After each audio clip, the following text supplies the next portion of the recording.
Hello? Hello, Mark. Yes, speaking. My name's Resolution Officer, Department of Revenue. Oh, thanks for calling back. It's okay. You're asking what the jurisdiction is on this liability? Well, I was asking for evidence to prove that that there was jurisdiction over Mr. and I wasn't able to get a straight answer on that. Either they weren't qualified, didn't have the evidence, or wanted to just yell at me and hang up. Yeah, I don't know because it's an audit issue and that file is in our East Valley office. But there is income associated with this return for this year. Yeah, I understand how you're coming about it as far as the numbers. Uh-huh. What I'm looking for is if there's any evidence proving the Constitution and laws of the state of Arizona actually apply in the first place. Well, the statutes require people that make income while in the state of Arizona to file an Arizona return. Well, that would be circular. I'm asking for what evidence you have to show that the Constitution laws apply in the first place.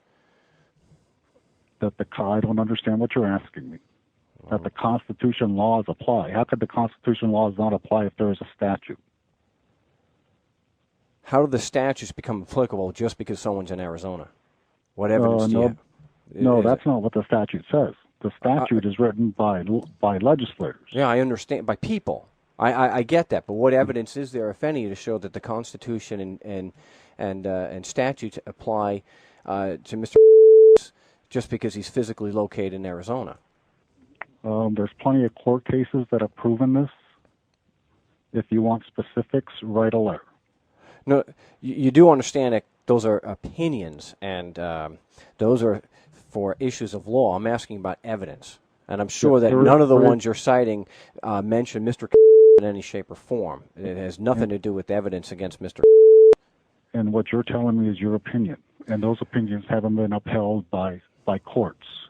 No, and have to my abide opinion. No, I'm making a distinction between an issue of fact and an issue of law or an issue of opinion. I'm asking for evidence the Constitution and laws apply, and you're telling me that some lawyers said so.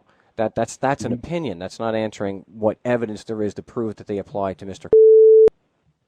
They apply to Mr. based on the income that was reported to us.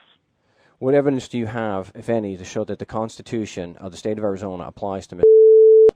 You know what? I've answered your question. No, you haven't. I'm sorry that yes, I have. I'm sorry that you disagree with it. If you'd like something more clear, write a letter. Write a letter? Yes. Is that sounds like it sounds more like an insult than anything. Maybe I can speak to somebody who a little bit higher up on the food chain. I'm about as high up in the food chain as you're going to get. And you're one of the problem resolution officers? Yes. Who do you answer to? The director. The director. How do I get an appointment with the director? You can call the secretary and ask for an appointment.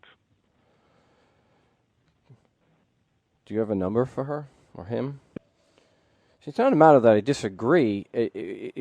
I'm asking for evidence. You're giving me a circular logic type of response. Well, the law says that what your position is, the law is applicable because the law said so. That's right.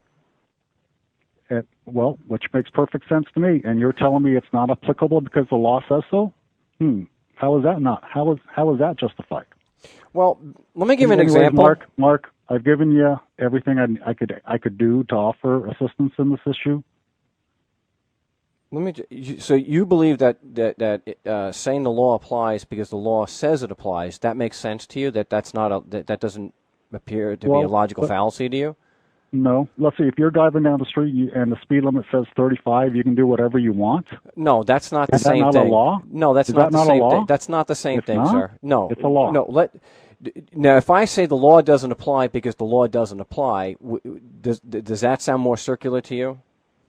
That sounds circular to me. Okay, so when you say the law applies because the law says it applies, that doesn't sound circular, though? It sounds circular, but it's applicable. It sounds circular. It is circular. It's not evidence. It's a logical fallacy. To say that the law applies because the law says so is a logical fallacy. That's not evidence. Well, he has the opportunity to prove that it doesn't apply. He hasn't No. he hasn't chosen to do that. Well, what we're doing is we're calling to see if there's evidence that it does apply, and the best you can give me is a logical fallacy. No, the best I can give you is what the law says, that if you earn income in Arizona, you're required to file a return. What evidence Mark, do you have that Mark, the Constitution... I actually have a lot of work to do. So do I, and I've taken the time I can't to... answer your question. I can't answer your question any more than I've already answered it. Okay, so, all right. So all you have is a logical fallacy. Okay, I'll get in touch with the secretary. Okay. Thank you for your call. Mm-hmm. Bye. Bye-bye.